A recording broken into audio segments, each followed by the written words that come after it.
Well, good morning, everyone, and thanks for joining the 24th meeting of the Ukraine Defense Contact Group.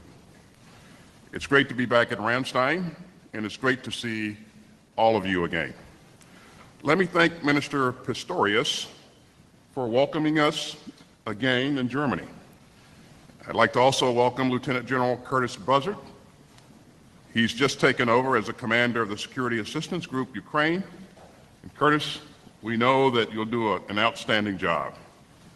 It's also great to see Minister Umerov and the rest of the Ukrainian delegation.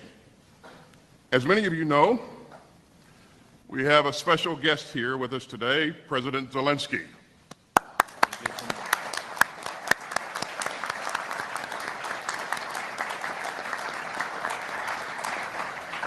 And Mr. President, your forces and your people have inspired the world.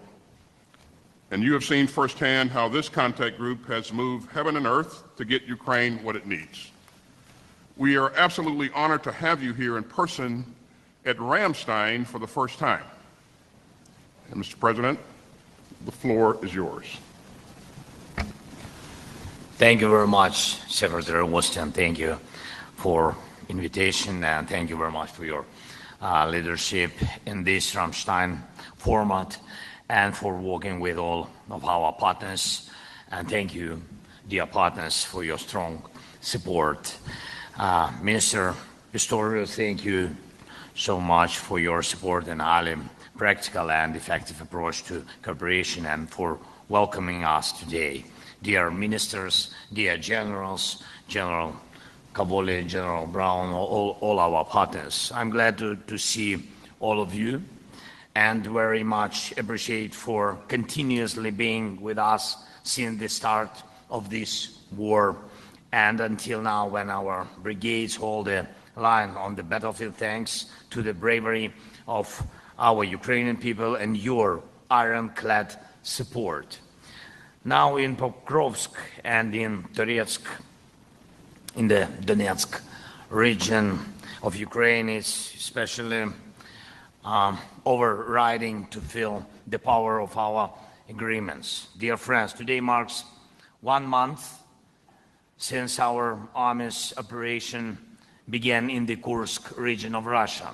This is the borderland from which Putin was preparing to expand the war into Ukrainian territory. He was preparing to launch a new offensive against our city of Sumy, and we have turned the tables and are pushing the war into Russia through our counter-offensive. Today we control an area of more than 1,300 square kilometers in the Kursk region, and this includes 100 settlements.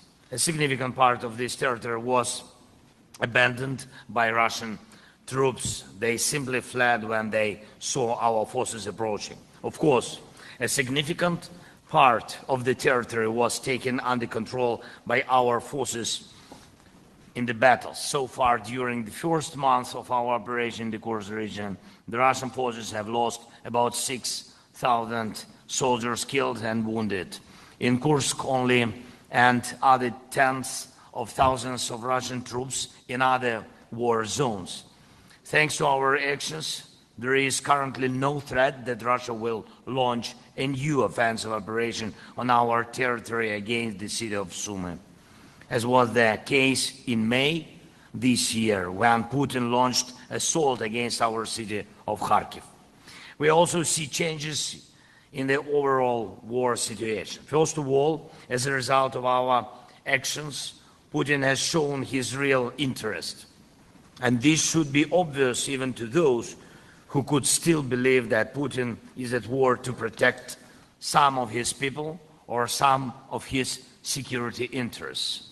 At the same time, as our advance in the Kursk region, the Russian army continues its offensive in Ukraine. The most capable units of the Russian army are involved in expanding the zone of occupation of our territory in the Donetsk region. This is a clear choice by Moscow.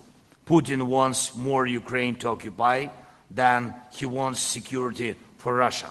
He doesn't care about Russian land and people. He just wants to grab as much of our land and as many of our cities as possible. Secondly, Putin has already shed so much blood that against the backdrop of this blood, Russia's attempts to draw red lines simply do not work. Instead, we need to keep our morale high for our joint values to rule the world and not the red lines soaked in blood. We have to sustain our spirit, stamina for the world to live by rules, to be governed by law, and to ensure security for all of us, for all nations. And every operation that contributes to this deserves your full support. And third, we do want to end this war. We want peace. We want to save our people, first of all, our country. And it is Putin who doesn't want peace and is obsessed with territorial conquests. He wants our cities or the ruins that remain of them. And that is why we need strength. We need to force Russia to seek peace. We need to make Russia cities and even Russian soldiers think about what they need, peace or Putin. And it is realistic to push them to choose peace. Dear our partners, dear our friends, I want to say a few things now in public and some things later without the press. You all know that we are operating with a minimum of weaponry. Yes, we are grateful very much for every support package that is provided to Ukraine from you, from your countries. But we need more weapons to drive Russian forces off our land, and especially in the Donetsk region. Now, there are many people here at Ramstein who are actually warriors. And each of you understands how important it is for a soldier to know that the front line is not only based on a soldier's loyalty to his country and his oath, but also on a sufficient supply of weapons. That is why it's important that every support package that is announced is promptly put to work on the battlefield without any delay. The fighting in the Donetsk region depends on this. If Putin does not have any achievements there, he will not have any achievements anywhere or in anything. Next, I'm grateful to all partners for the fact that the NATO summit in Washington was marked by decisive on air defense systems for Ukraine, and I will not speak openly now about the number of systems we have received. Thank you so much again, but the number of air defense systems that have not yet been delivered is significant. This is what was agreed upon, and this is what has not been fully implemented. The world has enough air defense systems to ensure that Russian terror does not have results. And I urge you to be more active in this work with us on air defense. And we have already started operating F-16s. Thank you for the support, Secretary, and to you partners. And they strike down missiles and drones. They are very efficient, but they are few, you know about it. And we need much stronger fleet of F-16s. And I have proposals that I will say when the press leaves. Third point, long-range capability. I'm glad that the United States, United Kingdom, France, Italy are represented here. Thank you so much. And I want to say this openly so that there is no speculation. Thanks to our joint courage, we have implemented very, very important operations, in particular in Crimea. These operations allowed us to return security to the Black Sea and our food export. Now we hear that your long-range policy has not changed, but we see changes in the ATACMS, Storm Shadow and Scalps, a shortage of missiles and cooperation. And this applies even to our territory, which is occupied by Russia, including Crimea. We think it is wrong that there are such steps. We need to have this long-range capability not only on the occupied territory of Ukraine, but also on the Russian territory. Yes, so that Russia is motivated to seek peace. And one more thing I would like to say, investments, we are very ready to produce more of our own weapons right here in Ukraine. We are ready to work with you on joint production. This includes drones, missiles, and other weapons that have proven themselves in combat and can strengthen your men and women in the defense forces after this war. To achieve this, we need funding. We are ready to quickly produce everything that will help us bring this war to an end, namely by putting decisive pressure on Russia for real peace. Let's make this fall a time for Russian aggression to fall in a way that will end the war and restore a reliable international security order. We must do it. Again, thank you very much for all your support. Thank you so much for the invitation, Secretary. Slava Ukraine. Thank you. Thank you so much.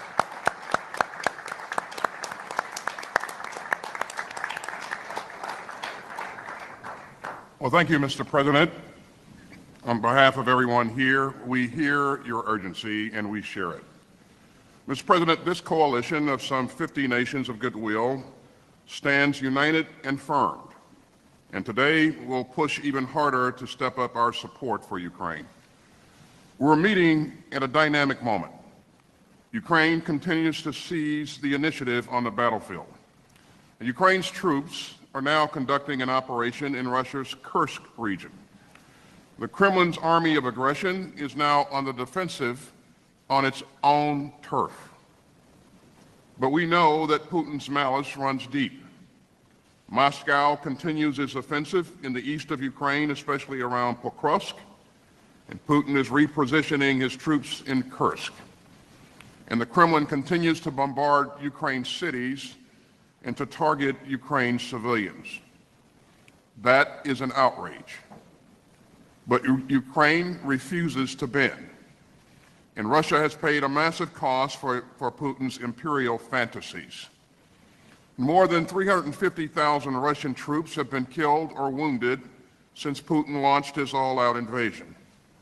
And since February 2022, Ukrainian forces have sunk, destroyed, or damaged 32 Russian naval vessels. Ukraine has driven all of Russia's major naval vessels out of Crimea and pushed Russia's Black Sea Fleet further east. Last month, Ukraine sank one of 3 Russian ferries in the Kerch Strait in Russian-occupied Crimea. And that seriously reduced Russia's capacity to move equipment and troops into Ukraine. A second ferry has been out of action since Ukraine's attack earlier this summer. Additionally, Ukraine has destroyed 97 Russian combat aircraft since the start of Putin's full-scale invasion. And so over and over, Ukraine has stood up to Putin's aggression and atrocities. And this coalition has Ukraine's back. And let me highlight some of the major recent steps forward. In July, Germany, the Netherlands, Romania, and the United States announced that we would provide more Patriot air defense batteries and components. And Italy said that it would deliver another SAMP-T system. And Germany recently delivered another IRIS-T air defense system and more 155 millimeter ammunition. In Germany, the Netherlands, and Denmark have all provided more Leopard battle tanks. And meanwhile, the European Union is using frozen Russian assets to fund arms purchases for Ukraine, including more ammunition from the Czech initiative to rush more shells to Ukraine. And since our meeting in June, the United States has committed more than $4 billion in new security assistance for Ukraine. We are laser focused on Ukraine's priority needs, including air defense, fires, and armor. This contact group's innovative and nimble capability coalitions continue to help Ukraine fend off Russian aggression today and deter Russian aggression tomorrow. And thanks to the work of the Air Force Coalition, Ukraine has received its first tranche of F-16 fighters. And together with our national armaments directors, we are posturing our industrial bases to meet Ukraine's needs and sustain them long into the future. But for its long-term security, Ukraine must continue to boost its own defense production. And many contact group members are already supporting that effort. Just weeks ago, Denmark committed some of its latest $115 million security assistance package to buying arms from Ukraine's defense industry. And meanwhile, with help from several European companies, the United States is working with Ukraine to design and build a substitute for the S-300 surface-to-air missile system and the R-27 air-to-air missile. The United States has also allocated more than $200 million to purchase critical components to let Ukraine produce the UAVs and the electronic warfare systems that it has deployed so effectively. Our national armaments directors are working in lockstep with the capability coalitions to meet these needs and speed up deliveries. So I look forward to discussing ways to strengthen Ukraine's defense industrial base as well as our own. And friends, this is a critical moment. Time is of the essence, especially with winter on its way. And we must all step up our support, and quickly. So I'm pleased to say that President Biden will announce today an additional $250 million security assistance package for Ukraine. It will surge more capabilities to meet Ukraine's evolving requirements, and will deliver them at the speed of war. Ladies and gentlemen, when this contact group met in April, President Zelensky reminded us all that aggression spreads when it isn't stopped. And he's right. If tyrants think that they can invade their peaceful neighbors, we will all be less secure. If autocrats conclude that nations of goodwill will lose our nerve and abandon our principles, our world will become far more dangerous. So make no mistake. If Ukraine is not free, the world is not safe. But this contact group gives us the structure to keep Ukraine sovereign and secure. The coalition is built to succeed, and it's built to last. As President Biden has said, Russia will not prevail in this conflict. The independent people of Ukraine will prevail. And the United States and our allies and partners will continue to stand with them every step of the way. So thanks for being here. And with that, we'll pause while our friends in the media depart. Thank you very much.